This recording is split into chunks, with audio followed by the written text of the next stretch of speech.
आणि यानंतरची एक मोठी बातमी आहे। निलेश लंके कांद्याच्या माळा घालून संसदेमध्ये आता उतरलेत। खासदार निलेश लंकेंकडून आता कांदा प्रश्नावरती लक्ष वेधण्याचा प्रयत्न केला गेलेला आहे। आज संसदेचं अधिवेशन सुरू आहे आणि याच पार्श्वभूमीवरती कांद्याच्या मुद्द्यांवरून आता निलेश लंकेंनी प्रशासनाचं लक्ष वेधलेलं आहे। संसदेमध्ये चक्क कांद्याच्या माळा गळ्यात घालून निलेश लंके हे आता संसद भवनामध्ये दाखल झालेले आहेत। महाराष्ट्रामध्ये कांद्याचा प्रश्न हा चर्चेला जातोय, वारंवार चर्चेला जातोय। मात्र याच पार्श्वभूमीवरती अखेर आता खासदार निलेश लंकेंनी कांद्याच्या माळा या गळ्यामध्ये घालून ते आता संसदेमध्ये उतरलेले आहेत। सोबतच अरविंद सावंत सुद्धा आपण एका दृश्यांमध्ये पाहतोय। खासदार अमोल कोल्हे आणि बजरंग सोनवणे हे सुद्धा कांद्याच्या माळा घालून त्यांनी कांद्यासंदर्भामधला प्रश्न जो आहे तो आता उपस्थित केलेला आहे।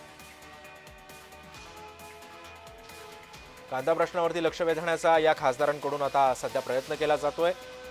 निलेश लंकेंनी सुद्धा कांद्याच्या माळा गळ्यात घालून ते संसदेमध्ये गेलेले आहेत।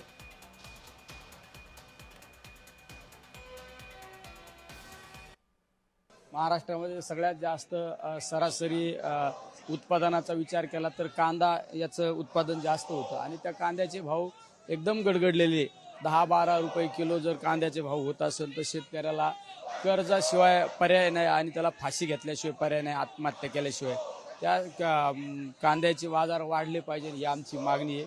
कमीत कमी 40, 45, 50 रुपये भाव हा झाला पाहिजे, कारण उत्पादन खर्चाचा विचार केला तर 14 ते 15 रुपये उत्पादन खर्चच त्याला येत असतो। त्यामुळे आमची मागणी ही आहे की आमच्या कांद्याला उत्पादन खर्च वाढला पाहिजे। ये सरकार स्वामीनाथन साहब की बात करती है, डॉक्टर स्वामीनाथन कमेटी की रिपोर्ट की। उसमें मिनिमम सपोर्ट की बात करी थी। किसानों का उपज उत्पादन दुगना होगा, उत्पन्न भी दुगना होगा। उत्पन्न दुगना छोड़ो, घाटे में जा रहे हैं और किसान आत्महत्या कर रहे हैं। आप जान रहे हो कि महाराष्ट्र में कितनी हालत बुरी है। ऐसी स्थिति में 300 रुपए भाव अगर होगा तो क्या करेगा, क्या किसान जिएगा कैसे? इसीलिए मिनिमम सपोर्ट प्राइस की बात हम लोग कर रहे हैं और वो सरकार देनी चाहिए। इसके लिए